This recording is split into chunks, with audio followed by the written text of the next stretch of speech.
Welcome to Nouvelle turn 61. Research and thaumaturgy is complete, alteration is next.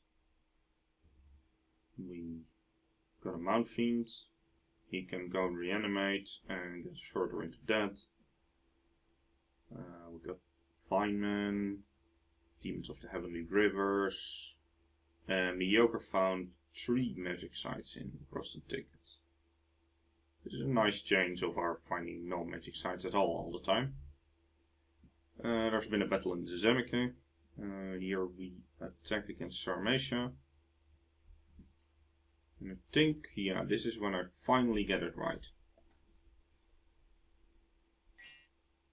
It only took me about 60 turns.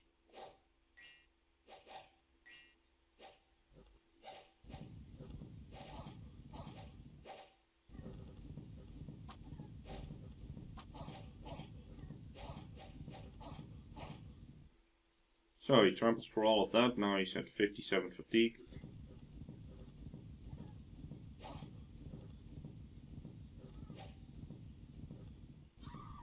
And they rout, and he's at 102.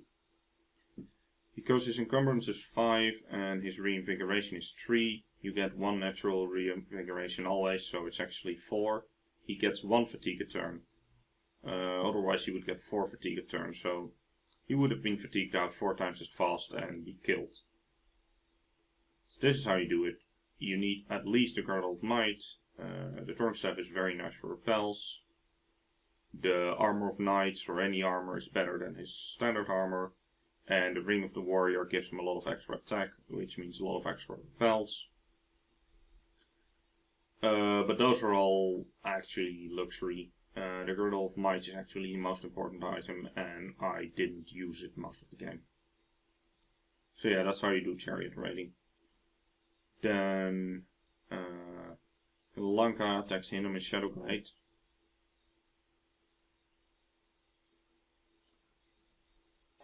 Okay, so this is a little raiding squad against province defense.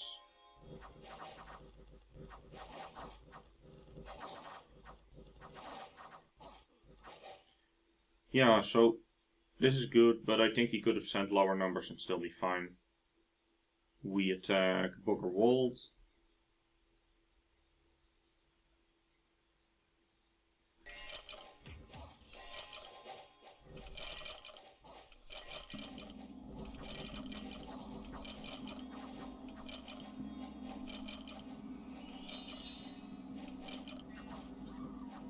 Yeah, so just counter raiding against the remaining Sarmatia party that's going around our lands.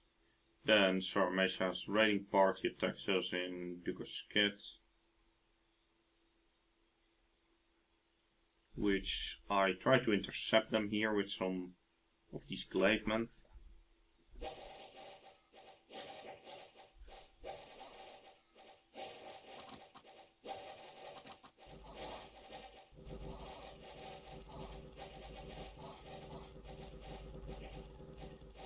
Unfortunately, they run. Unexpected event in White Lake. Local sectors flourish. Their leader preaches that labor is for the wicked. -2 Dominion, 3 slot, and -5 resources permanent. Annoying. During a point, a handful of gems have been found in a small stream, 2 water gems. And an event in Hergendorf. A heat wave struck the land, drought is expected. 3 heat. So minor nuisances, but nothing big. We breached fortification in Gilgad, 1 unit obscured from disease, and we patrolled out some brigands. So, storming the castle in here, obviously. Trying to raid Silverham with their chariot again. He did pick up an affliction, but might work out. And if we manage to lock this down, then we can go on top, and then that will be over very quickly. I'm counter raiding here, and I'm also dropping a Mind Hunt on it, because if we manage to kill this Khan, which has only 10 magic resistance, so good chance we will, then it's going to be all over. Also, I decided to attack Atlantis. He has been posturing in public chat for a while now, for a bit. Yeah, that's been going on. And my thinking is that Lanka and Hinnom are probably somewhat evenly matched, and I can always intervene if one of them starts winning. But Atlantis, now that he is probably gonna take Gyarados soon, is gonna be a free agent. He can upset the balance between the two, forcing my hand. He can attack me. He can... Yeah, there's really not much else he can do. Well, he can go for this throne, for instance. If I destroy Atlantis and they keep fighting each other in the meantime, I get stronger, they get weaker. And from what I understand, Atlantis' technology is kind of bad. So, at this point, I'm pretty confident that I'm gonna win. On top of that, I was promised an item by Gyarados if he ever reaches Construction 8. Now, I'm already at Construction 8, but he was gonna make me an item that I can't forge, which will give me an extra pot in depth. So, for all these reasons, I decide I am going to kill Atlantis. The main invasion is gonna be here, which is a bunch of water breeding pikemen, a bunch of these, and 3 of these white magi, which will summon a whole bunch of ancestor ghosts, combined with a bishop fish who can do divine blessing a bunch of times for the ghosts. I'm summoning more Vine Ogres, more Demons of the Heavenly Rivers, which I'm gonna try to do something with here. Here's this little transformed guy who became a small shark. He's gonna roll out with this stuff. And I'm making more. I'm forging a Dimensional Rod in order to climb Astral. Another Ghost Orb. An Amulet of the Dead in order to do reanimation with him faster. He already has a reanimation bonus of 4 thanks to the crown, but the amulet will give him 2 more, so he can reanimate a lot of troops. I am making some Shambler skin armor and a Kitronic lion pelt in order to equip everybody better. So yeah, look, here we have a chariot going to raid underwater.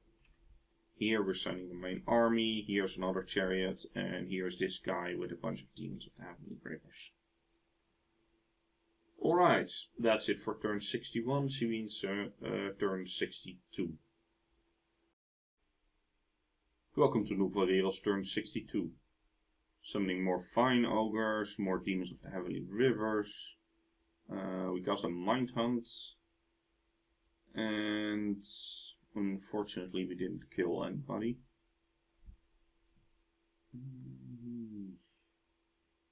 Spotted a battle in Shadowglade. Here, Hinnom tries to raid Lanka.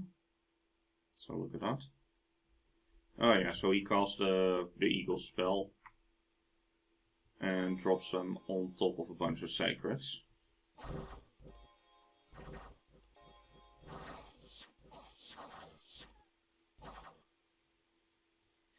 With predictable results.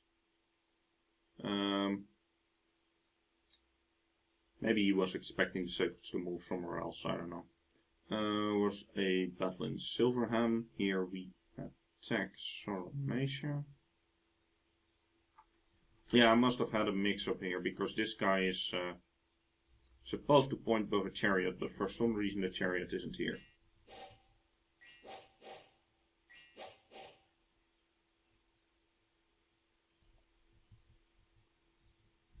We've taken control of Triton C, no resistance, so apparently Atlantis built a temple here, but didn't put any province defense down. I don't know if he was out of money, but if you have money for a temple, which is 400, you should at least spend some on 6 province defense, which is 21. Otherwise, you might lose it to a random event, and that sucks. Or a cheap raid. There was a battle in Cannon. Okay, so this is these bloody lancers again.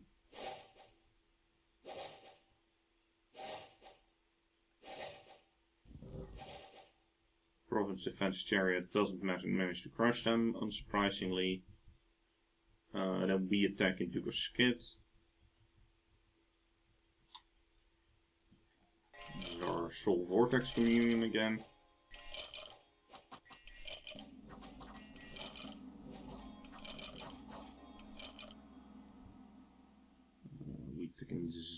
We get attacked in Zemica.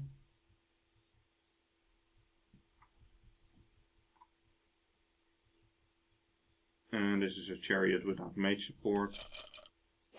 This may have been why the other chariot doesn't arrive. The other place he was probably supposed to move but got intercepted here.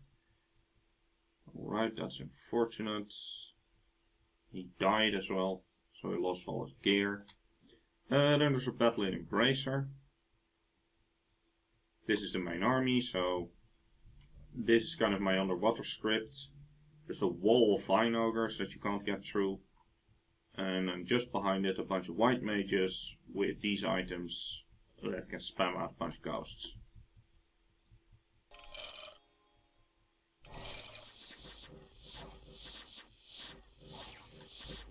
As you can see, the enemy troops get tied up by the ghosts. Ghosts all obviously they have a charged body, so when they manage to hit the ghost they get 10 shock damage. These guys have an HP of 10, so good chance they just die to a ghost.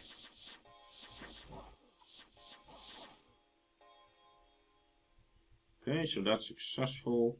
Then there's a battle in the Sea of Carcassos. This is a chariot raid. So I just gave Master of the Way, gave him a Robe of the Sea. There are cheaper options for going underwater, but I didn't have anything ready, so let's go Body Ethereal, Quickness, Cheat Fate.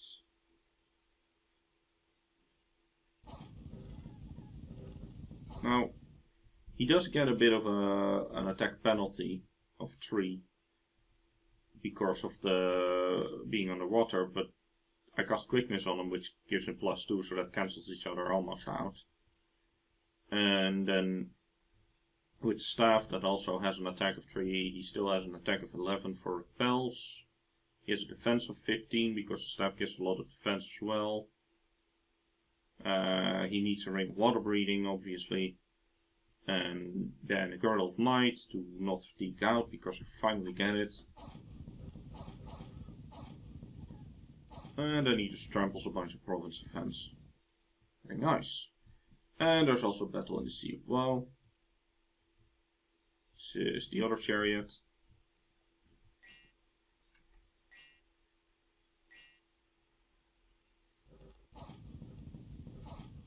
Very little province defense here. And we take it. So yeah, the chariot tugs even work underwater when you do them properly. I just didn't do them properly most of the game. There's a battle at the Fortress of Gilgad. So this is the main army storming the next place.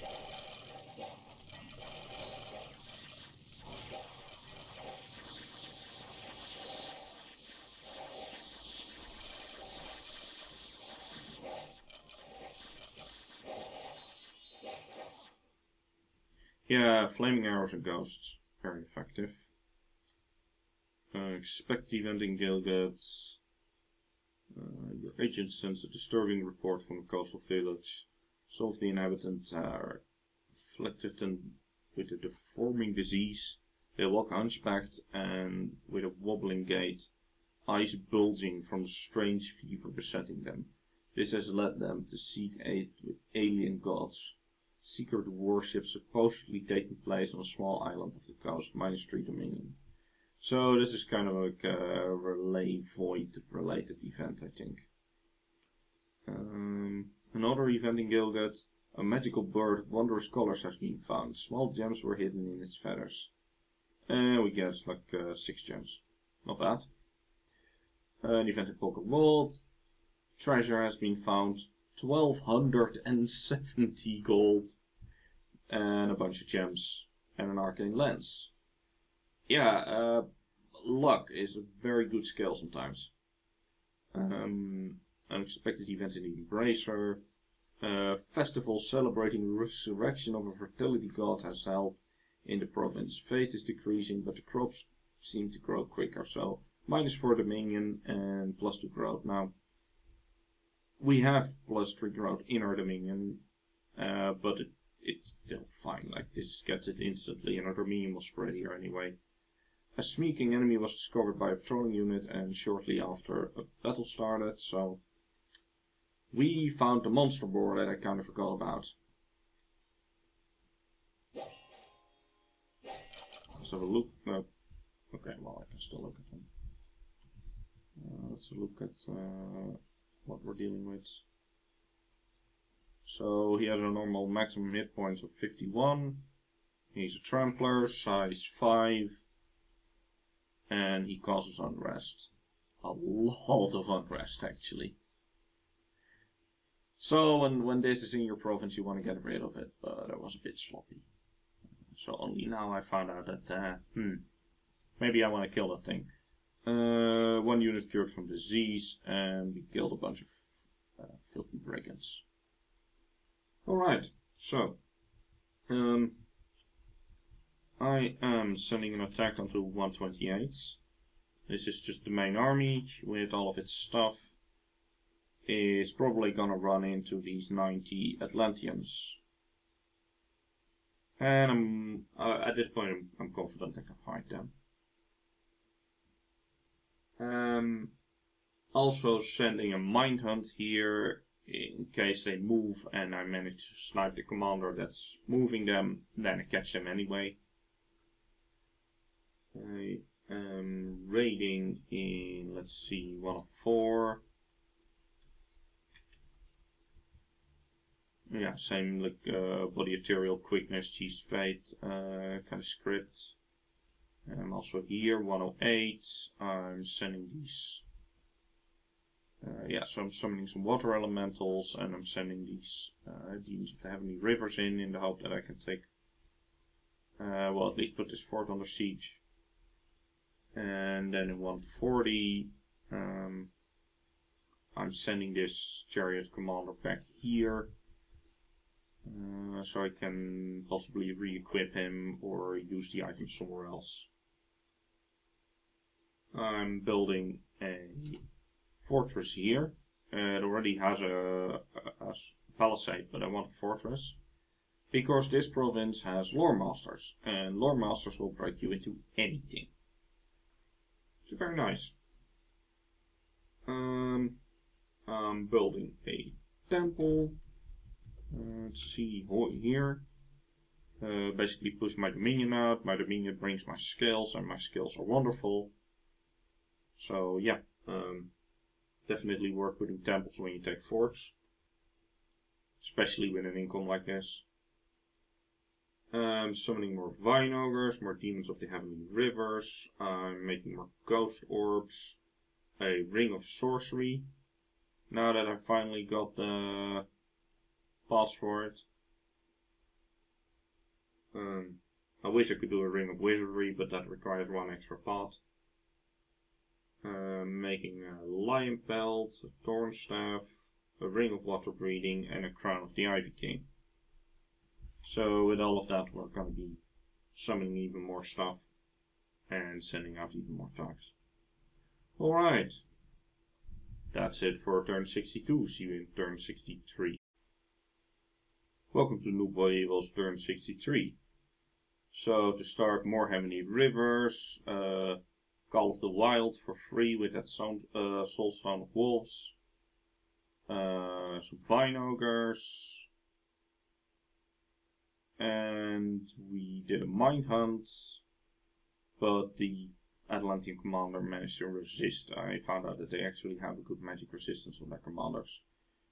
We found another magic site this time, which is a cavern of glowing moss. So I think that's an underground nature site, which are rare.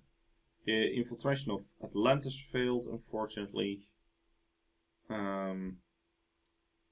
There was a battle in Emerald Lake. Let's have a look at that one. Okay, yeah, so here we do another raid.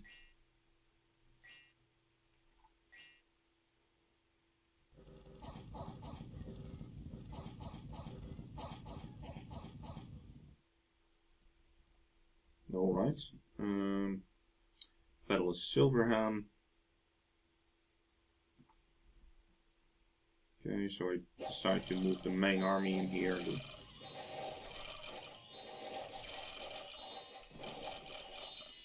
Get rid of this nonsense. There's a battle in Ancient Wood where Sarmatia attacks us. This is the mercenary raiding party again. Gets a little bit of province defense. I think that by now we know how this is gonna go.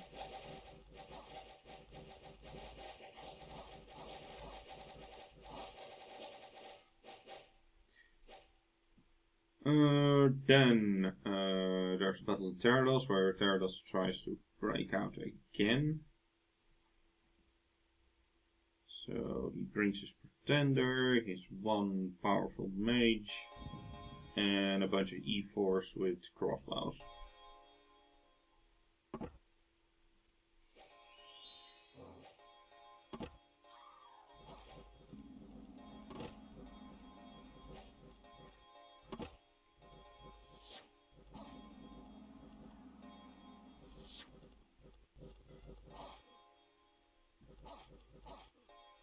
And then his pretender dies. We have a battle in Cannon. Oh yeah, so here the group chasing those raiders takes Cannon back. 0 losses, yeah. There's a battle in Embracer, so Atlantis tries to counter raid. Oh no, this is like the main army clash. They got onto us.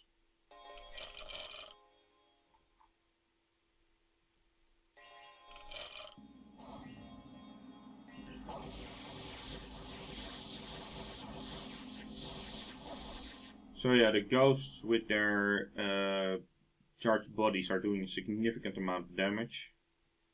And then Limna here is just spamming out 3 big water elementals.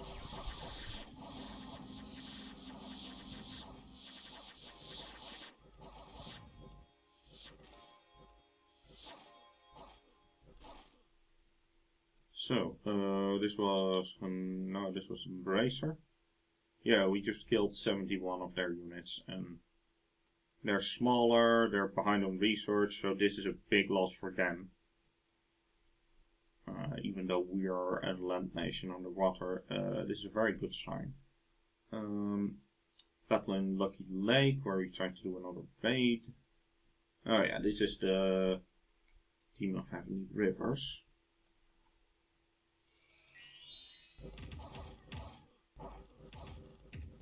But he casts Skull of Sharks with... I think he brought a power... Yeah, he brought a Sea King. Cast Skull of Sharks and some more... Maybe Shark Attack? Yeah, Shark Attack. So... Our mage gets sniped and we die.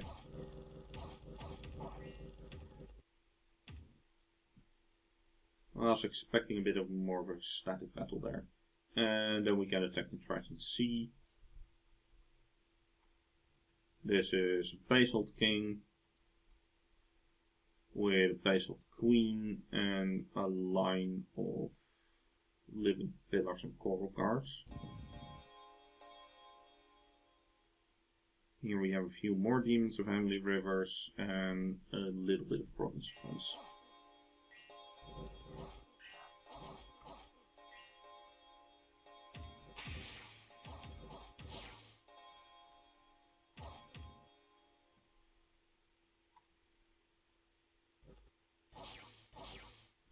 So yeah, that didn't work out for me. He did lose a bishop fish though, which is quite a bit of water gems, so not completely horrible. And the Master of the Way, yeah, he successfully retreated, so not the biggest loss, but still not great. Unexpected event in Grivia. Good omens, +1 luck. Okay. Unexpected event in Sea of Woe. There was a trade boom in the province. Always nice. Sneaking enemy was discovered by patrolling units. Sarmatia's scout.